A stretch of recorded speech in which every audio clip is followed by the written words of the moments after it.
The Veilith considered themselves the pinnacle of evolution, tall, elegant beings of pure intellect and genetic superiority. To them, Earth was nothing more than a primitive backwater, barely worth a passing thought. Their empire stretched across the stars, their technology unmatched. So when a sickness began to ravage their kind, they dismissed it at first. A minor anomaly.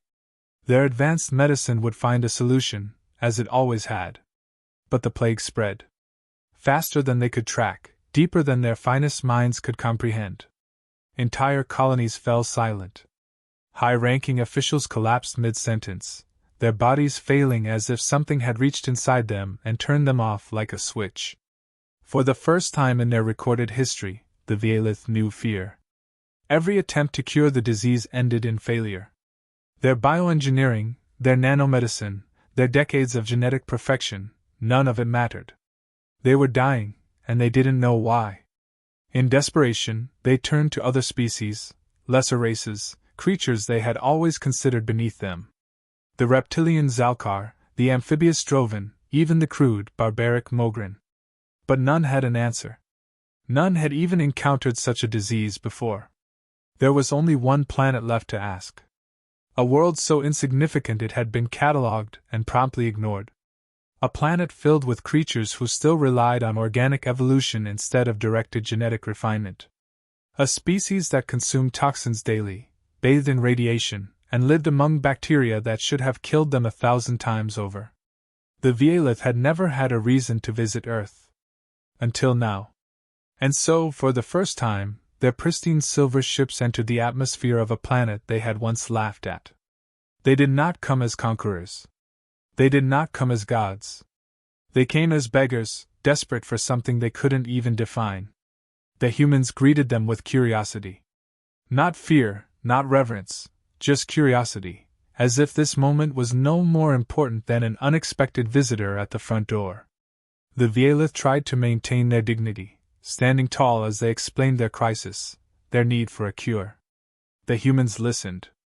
And then one of them, a scientist, though not one of their greatest minds, not even a leader of their kind, asked a simple question. "What exactly have you eaten from Earth?" The Veilith delegation bristled at the implication. They did not consume alien food. Their bodies were pristine, genetically designed to function at peak efficiency. They would not defile themselves with the crude sustenance of a primitive species. But the humans insisted. Their doctors, their biologists, even a grinning fast food worker chimed in. "Try some of our stuff. See what happens." The very thought was revolting. But their people were dying. They had no choice. A single Veilith scientist, trembling with a mixture of disgust and desperation, took the first bite. It was a simple thing, something humans barely considered food, greasy, processed, full of unpronounceable chemicals. Seconds passed. Then minutes. The Veilith scientists stood up straighter. The ache in their limbs, the subtle decay in their nerves, it was gone. The cure had been inside them the entire time, waiting for activation. Their finest medical minds had been defeated by a human hamburger.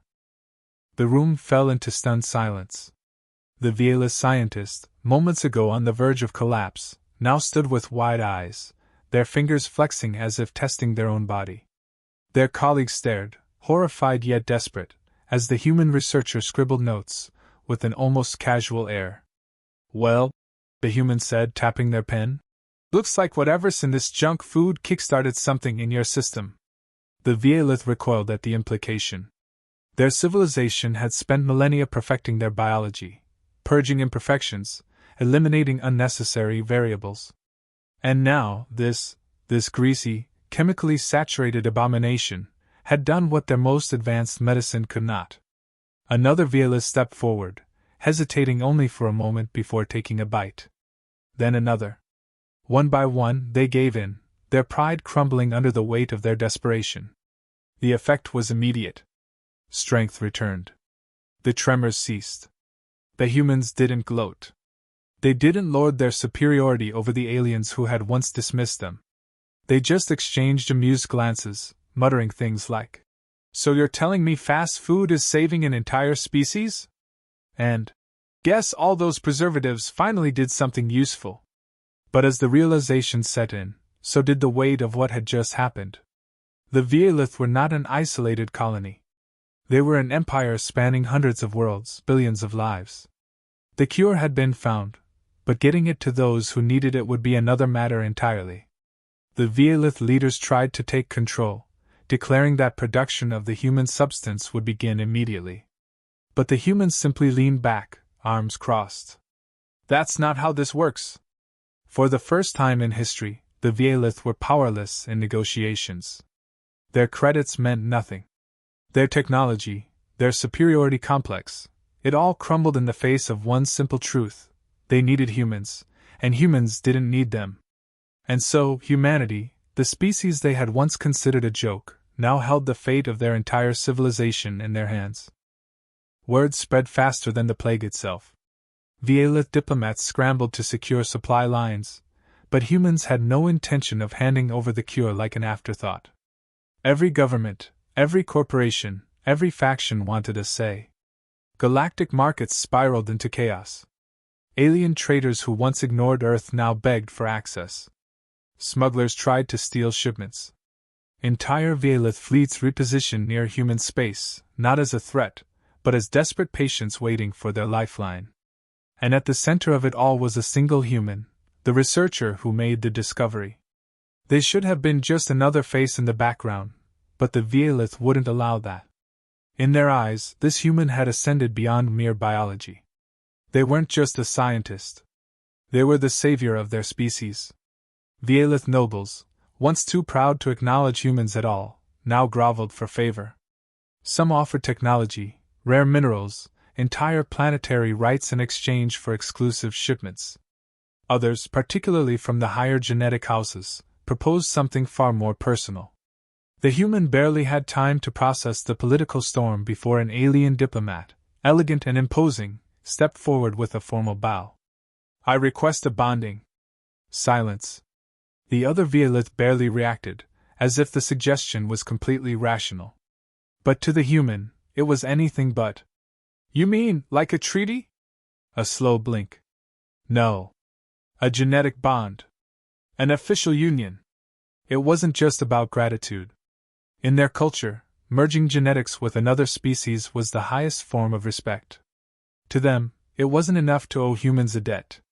They wanted to make sure humanity would never be beneath them again. And so, the ones who had once mocked Earth now sought to merge their very existence with it. The human barely had time to respond before more Violith stepped forward, each offering something grander than the last. One promised the wealth of an entire star system. Another swore fealty, an unthinkable gesture from a species that had never bowed to anyone.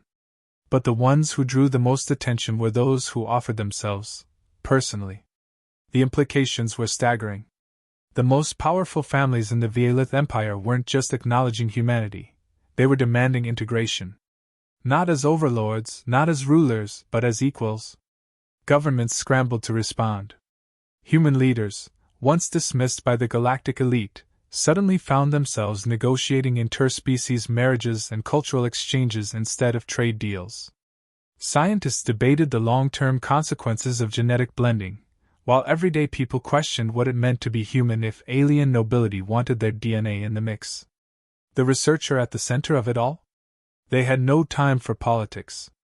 Between dodging marriage proposals, deflecting corporate spies, and dealing with Violith elites treating them like royalty, they barely had a moment to breathe. And yet, deep down, they couldn't help but laugh.